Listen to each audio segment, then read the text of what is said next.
এদিন মৰমেই মোক ৰত্নাকৰৰ পৰা বাল্মীকি সজাইছিল আৰু আজি মৰমৰ কাৰণে আকৌ এবাৰ বাল্মীকিৰ পৰা ৰত্নাকৰ হওঁ।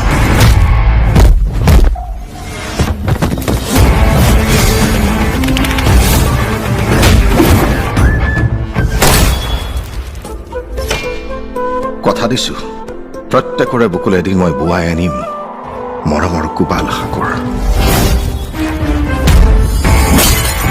হ'ব লাগে যদি হ'ম মই আজিৰ যুগৰ নতুন ৰত্নাকৰ।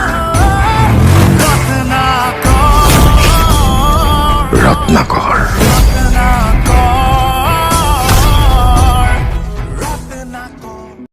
নমস্কাৰ বন্ধুসকল, মই আকাশ পেগুৱাৰ আপোনালোকক স্বাগতম জনাইছোঁ আপোনাৰ এইটো চেনেল আছামিজ মিডিয়ালৈ।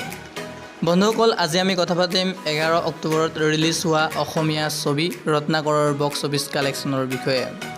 কিন্তু তাৰ আগতে এই ভিডিঅ'টো লাইক কৰি দিয়ক আৰু চেনেলটো ছাবস্ক্ৰাইব কৰি লওক যদি আপুনি ৰত্নাকৰৰ বক্স অফিচ কালেকশ্যনৰ বিষয়ে জানিব বিচাৰে। তেন্তে ভিডিঅ'টো আৰম্ভ কৰোৱা হওক।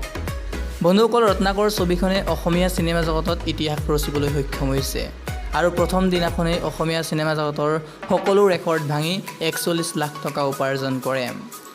বন্ধুসকল, ৰত্নাকৰ ছবিখন অসমৰ 59টা চিনেমাঘৰত ৰিলিজ কৰা হৈছে আৰু অন্য বেলেগ ৰাজ্যত 11টা চিনেমাঘৰত ৰিলিজ কৰিছে। বন্ধুসকল, শনিবাৰে অৰ্থাৎ ছবিখন ৰিলিজ হোৱাৰ দ্বিতীয় দিনাৰ বক্স অফিচ কালেকশ্যন হৈছে 49,50,000 টকা। বন্ধুসকল, এতিয়ালৈকে আমি গম পাইছোঁ যে এই ছবিখন অসমীয়া চিনেমা জগতৰ বেছি টকা উপাৰ্জনেৰে অপেনিং হোৱা ছবি বুলি। কিন্তু এই ছবিখনে অসমীয়া চিনেমা জগতৰ সকলো ৰেকৰ্ড ভাঙি আটাইতকৈ বেছি টকা উপাৰ্জন কৰা ছবি হ'ব পাৰিবনে নোৱাৰে? যদি আপুনি আপোনাৰ মতামত দিব বিচাৰে তেন্তে কমেণ্ট কৰি জনাব আৰু আমাৰ এই চেনেলটো ছাবস্ক্ৰাইব কৰিবলৈ নাপাহৰিব। ধন্যবাদ।